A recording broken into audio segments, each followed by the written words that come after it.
صد تعظیم و تکریم جمیع حضرات، السلام علیکم ورحمۃ اللہ تعالی وبرکاتہ۔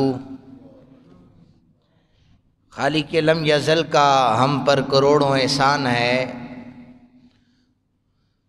اس نے ہمیں ایک مرتبہ پھر اپنے گھر میں بیٹھ کر اپنا اور اپنے حبیب مکرم صلی اللہ علیہ وآلہ وسلم کا ذکر کرنے کی توفیق عطا فرمائی ہے۔ دعا کریں آج کے عنوان کے حوالہ سے میں یہاں پر جو کچھ بھی بیان کروں، اللہ وحدہ لا شریک مجھے حق اور سچ بیان کرنے اور پھر ہم سب کو تمام باتوں پر عمل کرنے کی توفیق عطا فرمائے۔ جو میں نے آیت پاک پڑھی ہے اس کا ترجمہ سماعت فرمائیے۔ قرآن کہتا ہے یا ایھا الذین آمنوا، اے ایمان والو، ادخلوا فی السلم کافہ، پورے کے پورے اسلام میں داخل ہو جاؤ۔ یہ پورے کے پورے کیا ہے، اس کی پوری تشریح میں اس جمعے کے خطبے میں بیان کروں گا، اور بیسک جو عنوان ہے وہ سنت محمد کریم صلی اللہ علیہ وآلہ وسلم کے حوالے سے ہے۔ اس ضمن میں اب قرآن کی اس آیت سے ہی میں احادیث کو آگے لے کر چلوں گا۔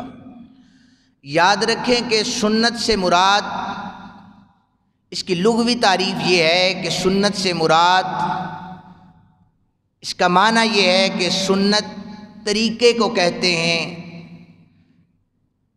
کسی کے بتائے ہوئے راستے پر چلنے کو سنت کہا جاتا ہے، ایک لفظ کا ترجمہ ہے۔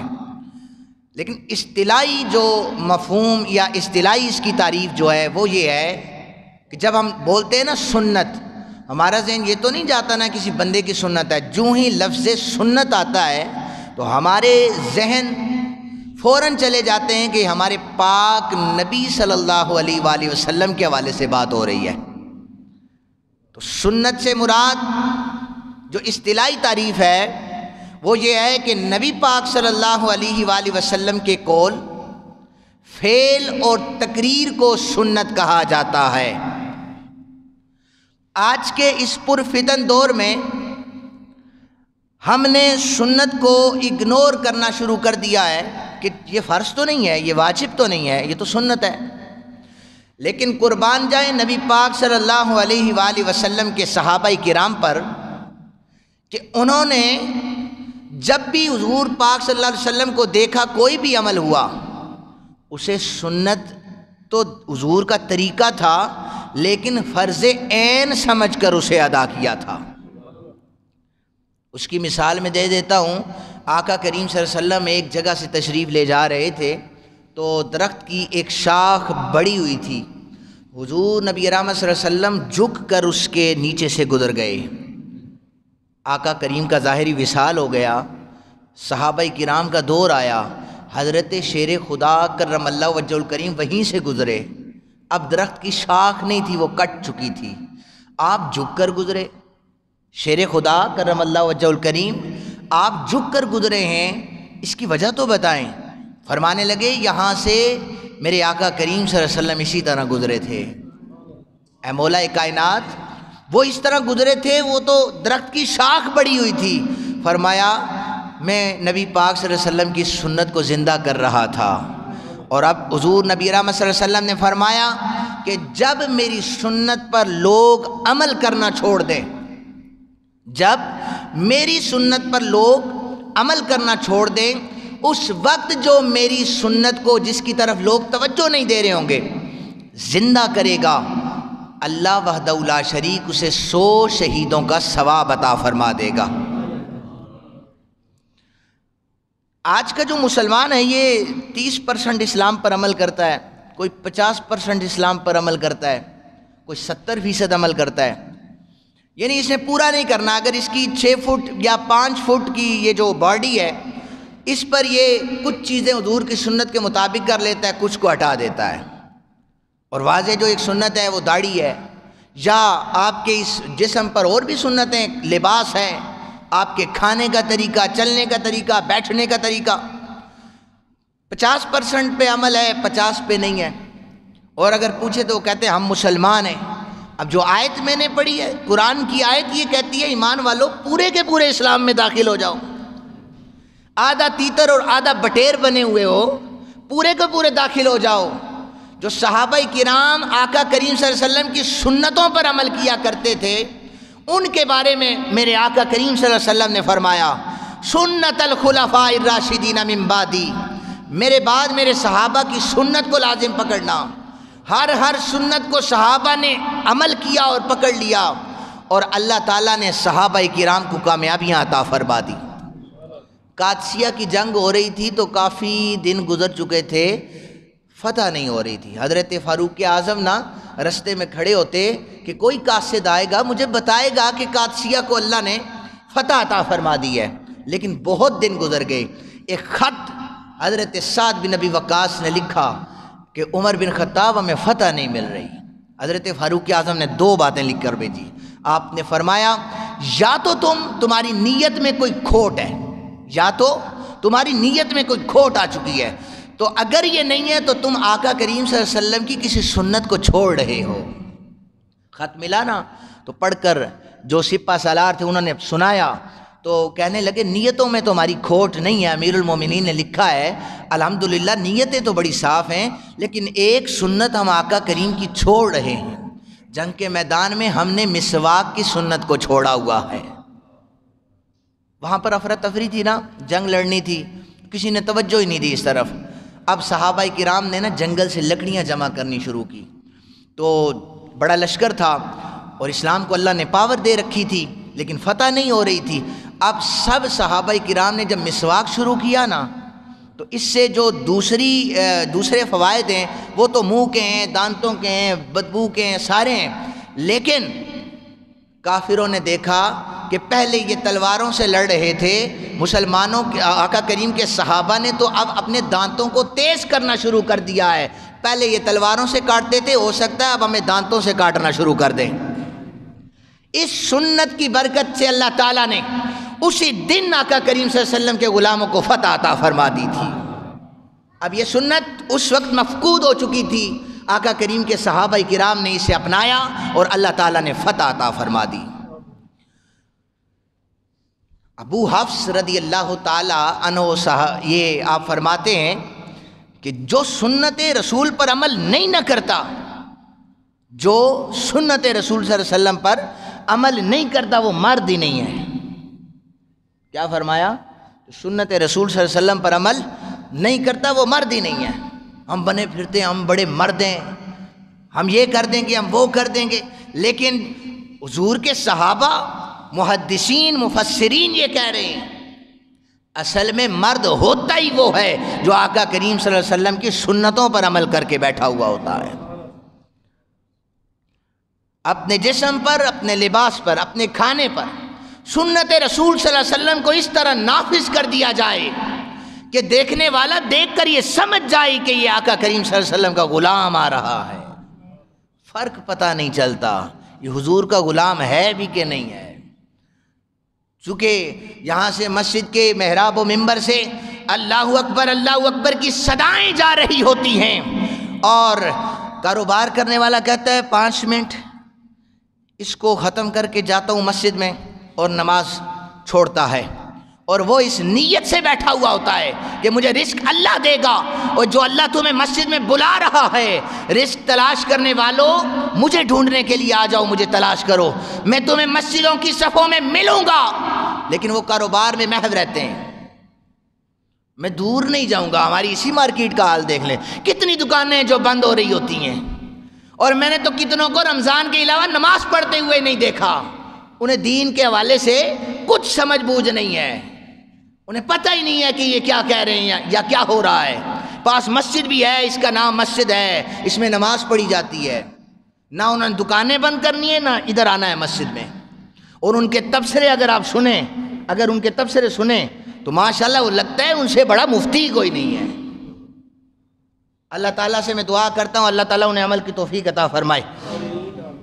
حضرت امام مالک رضی اللہ تعالیٰ عنہ آپ فرماتے ہیں حضرت نوح علیہ السلام نے 950 سال تبلیغ کی، 80 بندوں کو اسلام، 80 بندوں نے ان کی شریعت پر عمل کیا 950 سال۔ اور جب عذاب آیا نا، اللہ تعالیٰ نے حکم دیا اے میرے نوح کشتی کو بناؤ، اور جو جو تیری سفینہ نوح میں شامل ہو گیا، جو کشتی میں شامل ہو گیا اسے ہم بچا لیں گے۔ تو جو جو کشتی نوح میں چڑھتا گیا اللہ اسے اپنی حفاظت میں لیتا چلا گیا۔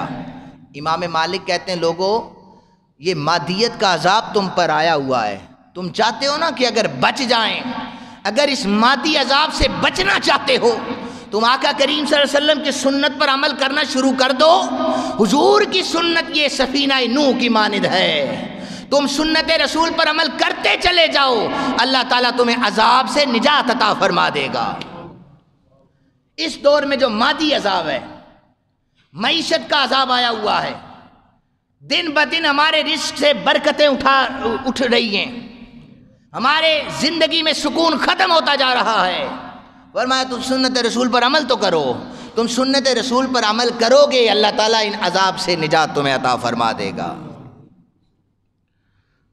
امام جلال الدین سیوطی رحمۃ اللہ تعالی علیہ آپ نے فرمایا لوگو اگر تم چاہتے ہو کہ جنت کی کنجی تمہارے ہاتھ میں آ جائے، جنت کی کنجی تمہارے ہاتھ میں آ جائے، تم حضور کی سنت پر عمل کرو، اللہ تعالیٰ جنت کی کنجی عطا فرما دے گا۔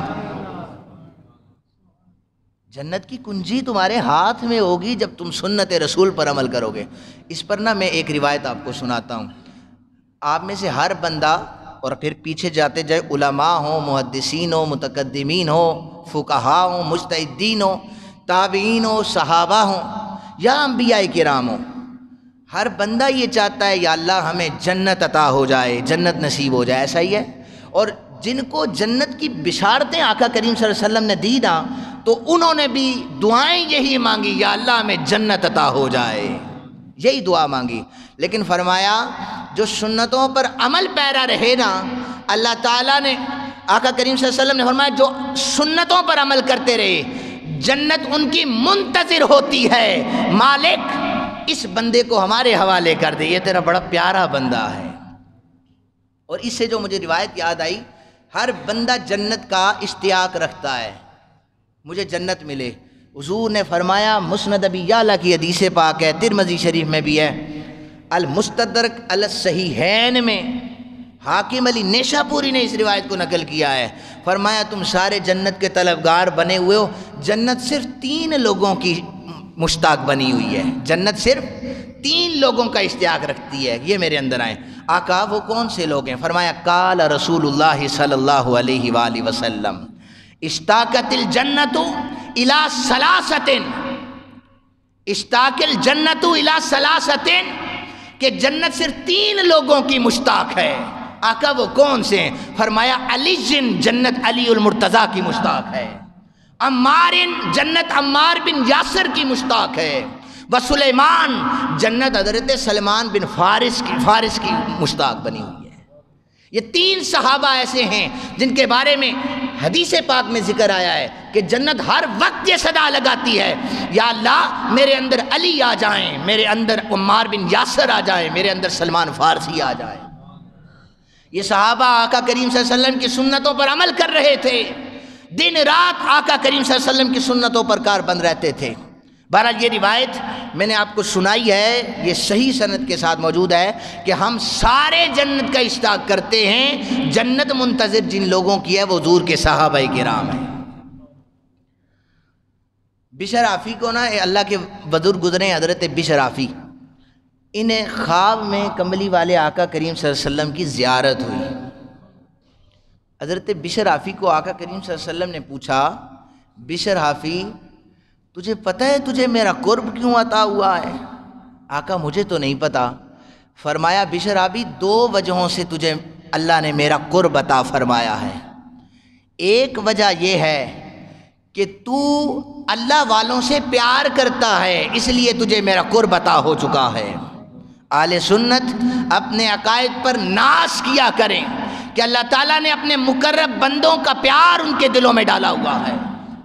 فرمایا بشر حافی تو اللہ والوں سے پیار کرتا ہے، تو تجھے میرا قرب اللہ نے عطا کیا ہوا ہے۔ اور دوسری بات، اے بشر تجھے نہیں پتا کہ تجھے قرب مصطفیٰ کیوں میسر آیا ہے؟ بشر آفی تجھے قرب مصطفیٰ اس لیے میسر آیا ہے، تو میری سنتوں سے پیار کر کے بیٹھا ہوا ہے۔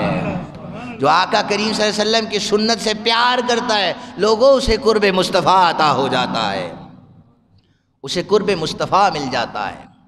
ہم تو سنتوں سے دور ہیں، ہم نے سنتوں کو اگنور کر رکھا ہے، ہم نے سنت کو چھوٹا سمجھا ہوا ہے۔ آقا کریم صلی اللہ علیہ وسلم کے صحابہ کرام سنتوں پر عمل کیا کرتے تھے، بتائے ہوئے اصولوں پر عمل کیا کرتے تھے، اللہ تعالیٰ انہیں جنگ کے میدان میں بھی فتح دے دیتا تھا اور رزق میں بھی اللہ تعالیٰ برکت عطا فرما دیتا تھا۔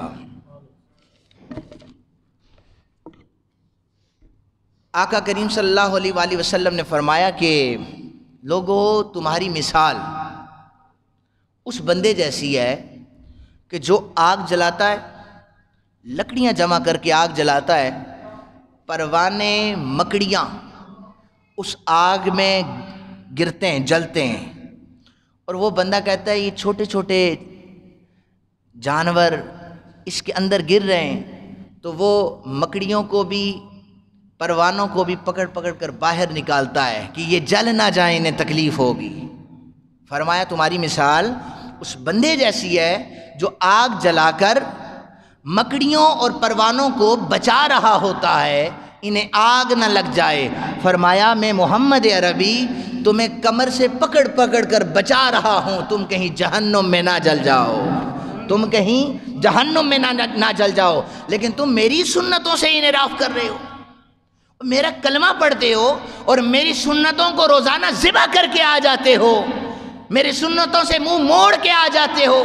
میں چاہتا ہوں جہنم کی آگ تمہارے قریب نہ جائے، میں تمہیں کمر سے پکڑتا ہوں میرے امتیوں بچ جاؤ آگ سے، لیکن تم وہ کام کرتے ہو جو غیروں کا ہوگا۔ اگر میرے امتی کہلاتے ہو نا تو پھر میرا کلمہ پڑھا ہے، میری شفاعت کے طلبگار بنے ہوئے ہو، تو پھر ایسا کرو میری سنتوں پر عمل کرنے لگ جاؤ، میں تمہیں جہنم کی آگ سے آزادی کا پروانہ جاری فرما دوں گا۔ حضرت عمر بن خطاب رضی اللہ تعالیٰ عنہ، آپ کو اتنا گہرا زخم لگا تھا کہ آپ کا پورا پیٹ یا آنتیں کٹ چکی تھی، پورا پیٹ کٹ چکا تھا۔ آپ حتیٰ کہ جو چیز کھاتے تھے نا وہ پیٹ سے باہر نکل آتی تھی، یہیں سے باہر آ جاتی تھی، اتنا گہرا زخم تھا۔ پاس جو حضور کے صحابہ تھے انہیں پتہ تھا کہ فاروق اعظم نے اب بچنا نہیں ہے۔ اس دوران ایک شخص آیا، اب بہت سے لوگ ملنے آتے تھے کہ امیر المومنین اب انہوں نے بچنا تو نہیں، آنتے تو کٹ چکی ہیں، تو آ کر گفتگو کرتے چلے جاتے۔ ایک جوان نے آ کر بھی گفتگو کی حضرت فاروق اعظم سے، گفتگو کرنے کے بعد نا وہ جب جو ہی مڑا تو اب اس عالم میں بندہ مشکل سے جو ہے وہ موت کے جب قریب ہوتا ہے یا نزع کا وقت ہوتا ہے یا بیماری ہوتی ہے، بندہ کسی اور طرف توجہ ہی نہیں دیتا، لیکن حضرت عمر بن خطاب رضی اللہ تعالیٰ عنہ پورا پیٹ کٹا ہوا ہے۔ وہ جوان جو ہی واپس مڑا نا، اپنے جو سپاہی تھے انہیں فرمایا کہ اس کو واپس بلاؤ۔ اسے واپس بلایا گیا، اسے کہا گیا کہ تو واپس جب چلا ہے تو تیرے ٹخنے جو تھے نا ان پر تیری شلوار چڑھی ہوئی تھی، اپنے ٹخنوں کو ننگے رکھا کرو۔ اس نے یہ نہیں کہا کہ حضرت میں کون سا کوئی تکبر کر رہا ہوں، یہ تو تقویٰ کی علامت ہے، لیکن اگر کوئی نیچے لٹکائے گا تو وہ تکبر کی علامت ہے۔ اس نے آگے سے حجتیں نہیں پیش کی، اس نے کہا امیر المومنین اللہ کی عزت و جلال کی قسم ہے، اللہ نے یہ رتبہ آپ کو اسی لیے عطا فرمایا ہے کہ آپ آقا کریم صلی اللہ علیہ وسلم کی ساری سنتوں پر عمل کر رہے ہوتے ہیں، اور اس عالم میں بھی آپ نے سنت ٹخنے ننگے کرنے والی اس کو نہیں چھوڑا۔ پتہ چلا یہ عام سنت نہیں ہے، عام اگر ہوتی تو حضرت فاروق اعظم اس کو اگنور کر دیتے۔ فرمایا نہیں، میرا پیٹ کٹا ہوا ہے اور میرا آخری وقت آ چکا ہے، خبردار اس وقت میں بھی امر بالمعروف کرتا رہوں گا، نیکی کا درس دیتا رہوں گا اور برائی سے روکتا چلا جاؤں گا۔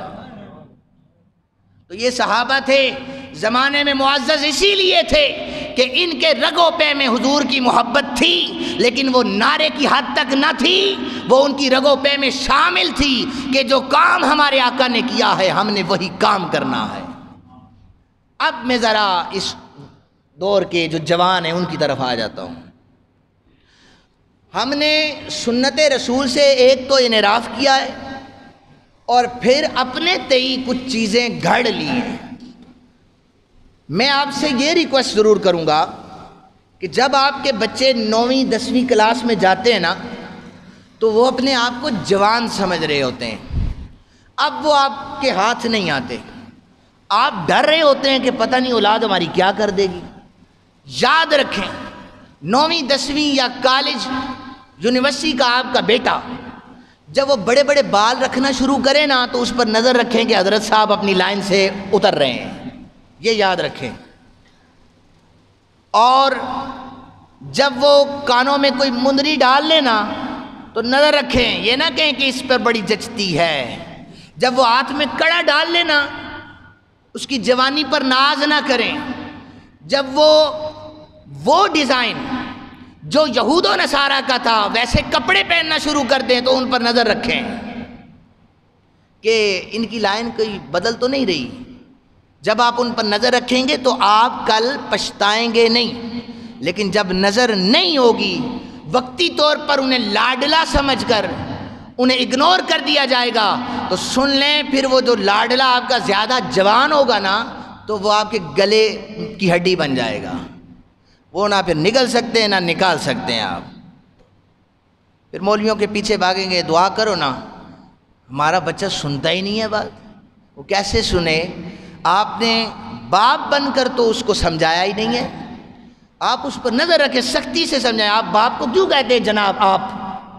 آپ ایک باپ ہے، وہ اپنے بیٹے کو بلائے، اس کو عزت اور تکریم ضرور دے، لیکن جب وہ رستے سے بھٹک رہا ہے تو ایک دفعہ اسے ضرور سمجھائے کہ میں تیرا باپ ہوں اور تو میرا بیٹا ہے۔ عمر بن خطاب رضی اللہ تعالیٰ عنہ نے فرمایا تھا کہ گھر میں درہ لٹکا دیا کرو، جب اولاد سامنے آئے تو ایک دفعہ درے کو ہلا دیا کرو، بس وہ ہلتا رہے گا، تمہاری اولاد کو پتہ چلے گا کہ ابا جی گھر میں موجود ہیں۔ ابا جی کا جب سایہ نہیں ہوتا تو اولادیں بگڑ جاتی ہیں، اور جو ابا جی زندہ ہوتے ہیں بعض اوقات ان کا بھی سایہ ان کی اولادوں پر نہیں ہوتا، اولاد سن ہی نہیں رہی ہوتی، اولاد ان کی باتیں اگنور کرتی چلی جاتی ہے۔ اب میں اس پر آتا ہوں، کسی جوان کے ہاتھ میں کڑا دیکھے نا، کڑا، اور یہ معاشرے میں برائی بہت زیادہ جنم لے چکے، کڑا ڈوری باندھتے ہیں، اس سے پوچھے آپ نے یہ کیوں باندھا ہوا ہے؟ وہ کہتا ہے بڑی سرکار دربار ہوئے آیا ہے تا ہمیں بنے آئے تھے۔ یہ کڑا کیوں باندھا ہے؟ داتا صاحب سے آیا ہے جی، وہاں پر جو سٹال لگے وہاں سے آیا ہے، یہ بہت معتبر ہے۔ سنیں یہ اس سے یہ بھی پوچھیں کیا ہمارے پاک نبی صلی اللہ علیہ وسلم کی یہ سنت ہے؟ اگر ہمارے پاک نبی صلی اللہ علیہ وسلم کی سنت نہیں ہے نا تو چاہے داتا صاحب پہ سٹال لگا ہو یا بری سرکار میں سٹال لگا ہو، وہ سنت سے انحراف کر رہا ہے۔ اب یہ کڑا پہنتا کون ہے یہ سنیے گا ذرا۔ یہ جو سکھزم ہے نا، سکھزم، اس کے 5 امتیازی نشانات ہیں۔ کتنے ہیں؟ وہ کاف سے شروع ہوتے ہیں، ان میں ایک ہے کرپان۔ کیا ہے یہ؟ کاف سے شروع ہوتا ہے۔ یہ ہر وقت تلوار اپنے ساتھ لٹکا کے رکھتے ہیں، کرپان سے یہ مراد ہے۔ دوسرا ہے کیس، یہ اپنے داڑھی کے بال، مونچھوں کے بال، سر کے بال یہ بڑے رکھتے ہیں۔ اور تیسرے نمبر پر کنگا ہے، یہ وہ اس کو بھی استعمال میں لاتے ہیں۔ اور ایک ہے کچھا، یہ بھی کاف سے ہے، یہ جو انڈر ویئر ہوتا ہے نا اس طرح کا، یہ بڑا سا کچھا یہ پہنے رکھتے ہیں، یہ بھی ان کا نشان ہے۔ اور ایک ہے کڑا، ہاتھ میں کون ڈالتے ہیں کڑا؟ کون؟ تو 4 بندے ہی بول رہے ہیں آپ۔ سکھ ڈالتے ہیں کڑا، ہاتھ میں کڑا کون ڈالتا ہے؟ چاہے وہ فلاں مزار سے آئے یا کسی دربار کے سٹال سے آئے، ہم نے انہیں نہیں تسلیم کرنا۔ ہم نے لوگوں اگر ماننا ہے تو آقا کریم صلی اللہ علیہ وسلم کی سنت پر عمل کرنا ہے۔ یہ ہمارے نبی کی سنت نہیں ہے، یہ تو سکھوں کی سنت ہے جس پر تم عمل کر رہے ہو، یہ تو سکھ کرتے ہیں۔ تو اب آقا کریم صلی اللہ علیہ وسلم من تشبہ بقوم فہو منہم، جو جس قوم کی مشابہت اختیار کرتا ہے وہ انہی میں سے ہو جاتا ہے۔ آپ علی کے ملنگ بنتے ہیں کڑا ڈال کر، آپ پھر علی کے ملنگ نہیں، آپ سکھوں کے ملنگ بن رہے ہوتے ہیں۔ اس لیے اپنے جب بیٹوں کے ہاتھ میں کڑا دیکھو، یا ان کے کانوں میں مدریاں دیکھو، یا مختلف قسم کے ڈیزائن جب وہ اپنے جسم پر سجا رہے ہوں، تو ان پہ نظر رکھو، ہماری اولاد پٹریوں سے اتر رہی ہے۔ اب ان کو سمجھانا ہے، فاروق اعظم کی سنت کے مطابق درے کو ہلانا ہے تاکہ ہماری اولاد سنت رسول سے دور نہ ہو جائے۔ اور یہ ممکن تب بھی ہو سکتا ہے، تب ہی ہو سکتا ہے کہ جب آپ اپنی اولاد کو ایسا لٹریچر فراہم کریں کہ وہ سنت رسول صلی اللہ علیہ وسلم کے قریب ہوتے چلے جائیں۔ مجھے بڑی خوشی ہوتی ہے کہ جب صبح کی نماز میں ہمارے جوان نظر آتے ہیں، پتہ چلتا ہے یار یہ صبح اپنا گرم بسترا چھوڑ کر اس لیے آئے ہیں کہ ہم اللہ وحدہ لا شریک کی بندگی کے لیے جا رہے ہیں۔ 90% طبقہ جوان سو رہا ہوتا ہے، مسجد سے مؤذن صدائیں لگا رہا ہوتا ہے۔ یہ سنت رسول نبی کی غلامی کا دم بھرنے والوں، آقا کریم صلی اللہ علیہ وسلم کی غلامی کا دم بھرتے ہو نا، تو مسجدوں کو آباد کرو، یہ سنت رسول ہے۔ اللہ تعالیٰ سے میں دعا کرتا ہوں، اللہ تعالیٰ ہم سب کو باعمل انسان بننے کی توفیق عطا فرمائے۔ میں یہ نہیں کہتا کہ میں کامل بیٹھا ہوا ہوں، ادھر مکمل بیٹھا ہوں، میں اور آپ کوئی بھی انسان مکمل نہیں ہے، لیکن ہم کوشش تو کر سکتے ہیں نا جتنا ہم سے ہو سکے، جو کم از کم ہمارے ہاتھ میں ہے وہ تو کریں نا یار، جو سنتیں ہمارے اختیار میں وہ تو کریں۔ دیکھیں ویٹو پاور ہوتی ہے نا، 5 ممالک جو ہیں ان کے پاس اختیار ہوتا ہے، کسی بھی قسم کا فیصلہ یا بل پاس کرنا ہو تو ویٹو پاور ان کے پاس ہوتی ہے، یہ وہ بل منظور کر لیتے ہیں۔ ہم نے ویٹو پاور اللہ کو نہیں دی ہوئی، ہم نے ویٹو پاور اپنے نفس کو دی ہوئی ہے۔ نفس جس گندگی کی طرف جاتا ہے ہم اسی طرف چل پڑتے ہیں۔ آپ نے اگر ویٹو پاور دینی ہے، اللہ وحدہ لا شریک کے سپرد اپنے آپ کو کر دیں۔ مالک جو تیرے احکامات ہیں، جو تیرے رسول کے احکامات ہیں، ہم ان پر عمل کریں گے۔ ہم نہ سکھوں کی جو رسمیں ہیں، جو یہودیوں کی رسمیں ہیں، جو عیسائیوں کی، ان پر عمل کرتے ہی نہیں ہیں۔ ہم صرف عمل کریں گے جو اللہ اور اللہ کے رسول صلی اللہ علیہ وسلم کی شریعت کے مطابق ہوں گی۔ جو شریعت سے بھٹک گیا، چاہے وہ ولی ہونے کا دعویٰ کرے، ہم اسے نہیں مان سکتے۔ جو شریعت سے بھٹک گیا، چاہے وہ جتنا بڑا مسلمان ہونے کا دعویٰ کرے، ہم اسے نہیں مان سکتے۔ اللہ تعالیٰ سے دعا ہے اللہ تعالیٰ ہم سب کو باعمل بھی بنائے اور استقامت عطا کرنے کی توفیق عطا فرمائے۔